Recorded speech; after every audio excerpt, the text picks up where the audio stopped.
Victorious A.V. or Tanner Avery?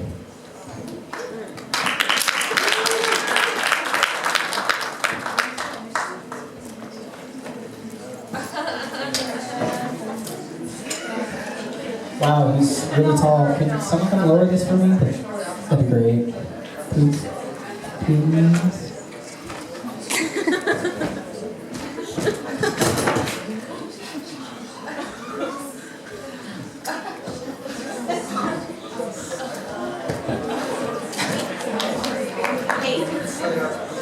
Really hoping no one saw that. Oh, I didn't see that.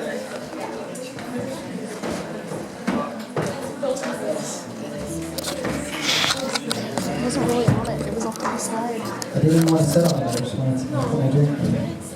Okay, so I'm going to be doing some poetry tonight. However, I need to establish a few ground rules because whenever I'm a slam poet, so I like to do things in a slam style. So I'm going to say words, and whenever you hear words that you like or that resonate with you or whatever, do not clap, do not cheer. I would love for you to snap for me. Thank you. Also, dramatic pauses are very important in poetry, so if I don't say words, it doesn't mean I'm done necessarily. It means I'm making a dramatic pause. And if I put my head down, that means I'm finished with the poem. So I didn't want to be performing and then dramatic pause, everyone claps like I'm done, and then I'm like, wait, and then it's awkward, and ruins the mood for the poem, and I don't want that to be the case. Thank you. Also, I would love if someone or anyone really would take a few action shots of me while I'm performing. I like to post things and show people how wonderfully talented I am. And whoever gets the best action shot of me performing, I will swipe to you because I don't have actual money. One last thing before I perform. Yeah, I like how everyone's laughing and having a good time because I'm so very funny. It's really kind of scary how depressing I'm going to get so quickly. Anyways, I need to ask one thing of you other than the snapping and the clapping and adoring me for my talented audience. It is my brother's 23rd birthday today, and I live 8 hours away from home, so I can't exactly tell him happy birthday myself. So might as well take advantage of all of you and make you sing him happy birthday along with me. So, can that happen for me? Yeah. Wonderful. 1, 2, 3. What's his name? Tucker! It doesn't matter anyways. Okay. 1, 2, 3. Happy birthday to you. Happy birthday to you. Happy birthday.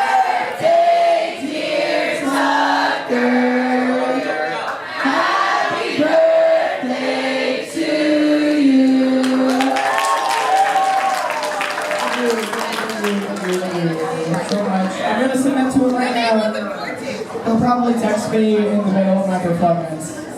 Alright, so now that with all those formalities out of the way, we're going to get to my first poem. This first poem is about a certain person, and I will warn you now, all of my poems are love poems because I have nothing else that inspires me more.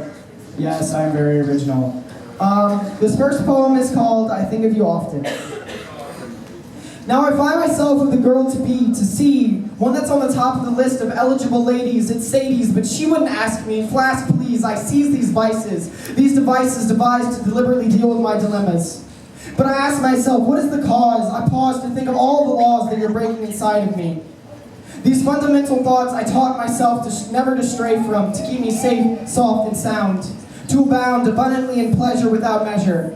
But due to you, it creates a duality in my reality, a causality that leaves me broke, bare, beat, invested. Just to think that all of my anxiety is indirect to my sobriety, finding pessimism along with skepticism in this void of vanity, leaving me screaming profound profanity because my success rates aren't worth half as much as their sex tapes. One after another, they all come and go. Oh, how frivolous feeling filling me null. You wouldn't think that with such an abscondence of my moral obligations would leave me stronger, but it's left me in shambles, ambling towards you for rest, relief, or respite. But there's no refuge, there's no subterfuge, no thing that's getting me close to you. So why do I bother? Why do I care? The only thing left is the truth that is there. I think of you often, and I ask that it soften my heart so I can learn more love and I can know less hate. But if this is fate, and I suppose that it's beaten me, it's eaten me whole, a hole where my heart used to be. But what could I do as hard as I fought? Only thing left is to get rid of the thought. I found that in the space between us that there was love, but there also was anger. And this is the fury I chose to bury, barely keeping it in, pretend that I didn't resent you and present you with this false desperation that had no relation to this deepening depression, suppression of all that is negative. But if I let it stay and keep it all inside, it's short that I have to bide. Time I have left that this feeling would fade, dismayed in the faults in the way that I played. This love that I went to share, it binds me together. It's better if it pulled me out of the water again. But that's another story. I spin in circles in the illusion, the intrusion you had in my heart. It's so it's been from the start. And you never even knew that you tear me apart. And you don't even know it. I think of you often, and I ask that he'd soften my heart so I can know less hate and I can know more love. All my hope, I've sent it above. But if this is destiny, I'll pick up the rest of me remaining, straining to try and paint another painting in the image of you. I think of you often, but I can't say the same for you. Thank you.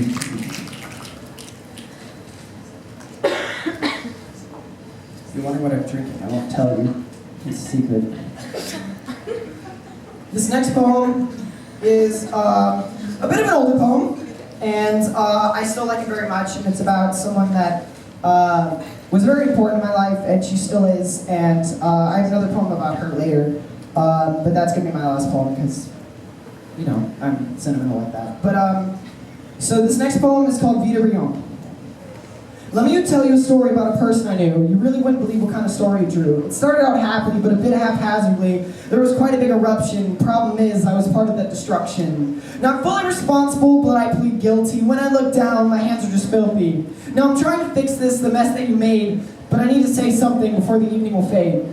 If you want to destroy yourself, well, I can't stop you. The choice is yours. The claws and fingers, they all just bore to your flesh and skin, the need to feel fresh again. Maybe we all pretend that nothing ever happened. Don't want to be irritant, but I'm afraid I just fear a bit with my efforts to assist when feelings still exist, because the needs that I want aren't even close to the ghouls that haunt. Your mind and your presence, not even in the recent. I'm frightened by the chance that you'll fall back into the trance, and we're back where we started, back before you even first departed. Back, you were so far away, like you were living in Perth. I wanted you more than all the gold in the earth. I got all your letters and I read them all. Gone so long, I feel I hit a wall. I kept it together even through the fall. To be honest, it made me miss you more. Here on the beach as you're washing ashore. But upon your return, I quickly discerned that things aren't right. No, they're not the same. Needless to say, it wasn't just some game. So I told myself to stop, just to let it go. I need to give it up because you need to take it slow. Regardless of what happens, I would never try to force you, never with your happiness to try to find the source to. To all the things that I never even planned, even through it all, because you need to understand. If you want to destroy yourself, well, I can't stop you. The choice is yours. The claws and fingers, they all just bore into your flesh and skin. The need to feel fresh again, but maybe we all pretend that nothing ever happened. I'm looking at you, and your life's in your hands. I'm done now. No longer it stands. I'm turning around, and I'm not walking away. Nothing much more that I could have to say. I thought for sure I could put it in text, but I don't want to know what happens next.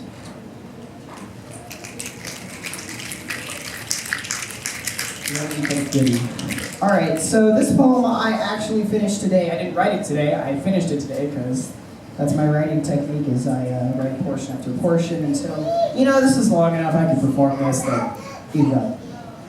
How many of you have ever stayed up late thinking about someone? No one? Alright, well, I'm just really used to it. Fine, whatever. It's fine. It's fine. This next poem is obviously called I Can't Sleep. Well, now I can't sleep because I'm writing this. All of these words that would give me the bliss. But relief I dismiss, I miss it because I piss it away.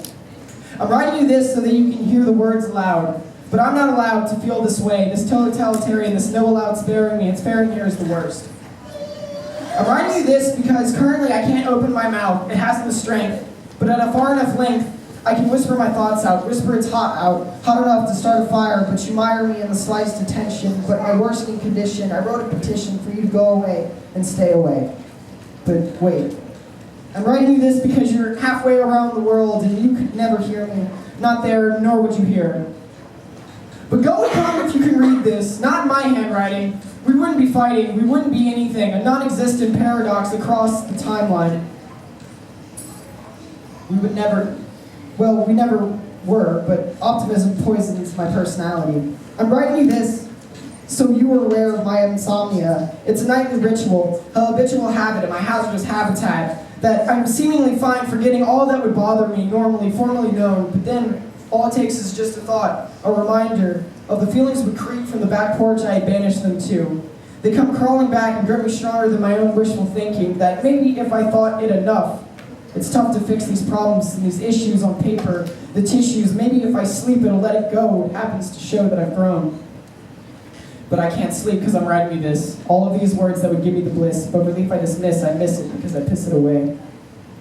I'm writing you this to help you understand. You must comprehend I'm not like the rest of them. Said by them all, but you've heard it before. But take a good look and you'll see that there's more. To me, in my mind, don't consider me better. It's pretty sad, a heart on the sleeves of a sweater. The difference is I'm an individual subject, independent republic, passionately protesting these peculiarities, these irregularities that you're finding so strange. If this doesn't help you, then there isn't much more I can do, just like the Syrian shall mortar me too. Because it's taken this long and you still can't relate. Problem is for me, I've gotten this far and it's starting to get late. But I can't sleep because I'm writing this. All these words that would give me the bliss. But relief I dismiss, I miss it because I piss it away. This is beginning to feel like a meaningless letter. You would stop reading before my meaningful header. You haven't the patience, nor you haven't the time. Your struggles and your troubles are more important than mine. I'll back away, I'll back it off, I'll stay in my loft, and I'll put the game down. I thought I'd write a letter just to make it all better, but it all sounds the same. With the hours still passing, the moonlight's not lasting, I thought for sure I could close my eyes before the sunrise. But I can't sleep because I was writing this. All these words that should give me the bliss. But relief I dismiss, I miss it because I pissed it away. Now the letter is finished, with creativity diminished, finally laying down to rest a while, no longer in denial. Good night, my sweet. It's much past 4. Signed sincerely, Tanner McCord. P.S. At least I can dream of you.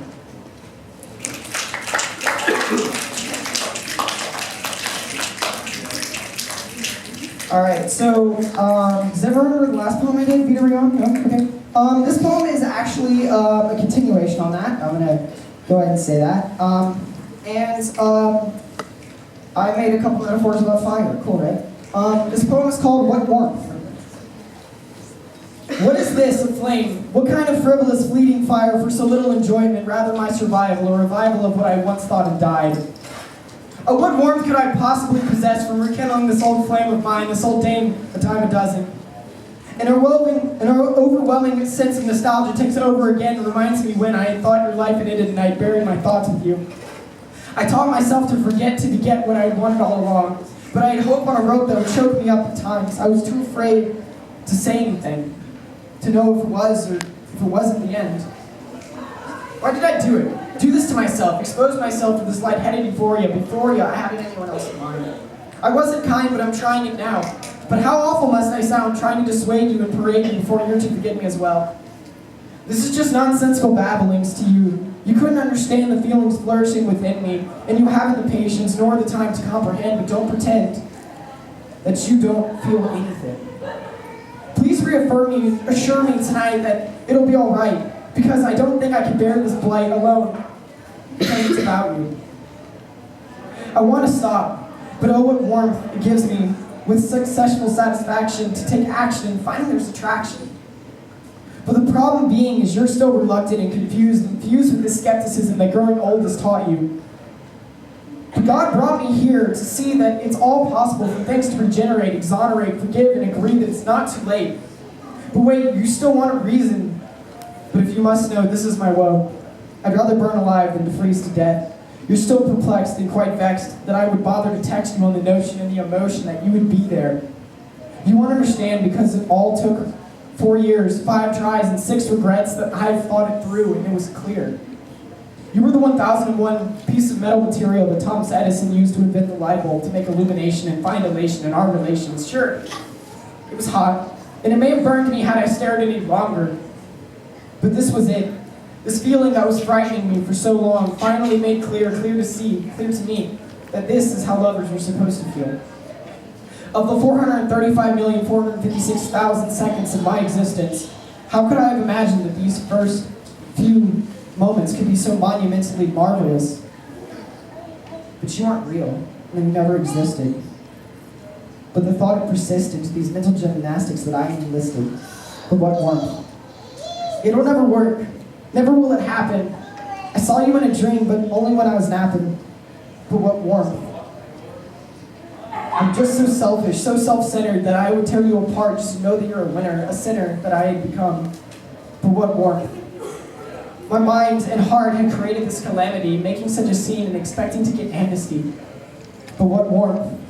A hopeless romantic, getting idealistic and sounding so sadistic, forcing you to participate in my meaningless malignance. But you'll never read this, and you'll never hear this. This isn't art, it never should have happened. But what warmth that gives me just to know that I love you.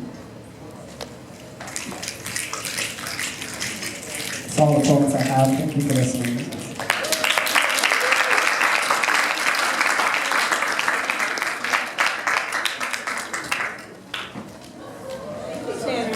I also want to do a thank you to Anastasia for this amazing night. She's right there. So we're going to do a little break right now. We're going to go out there, look at some paintings, maybe bid on a few things, get some snacks, and then, I don't know, in a little bit we'll let you guys know when we're going to come back here, so just be ready for it. Go bid on some stuff out there. All the money that is raised here goes to missions. So thank you for coming.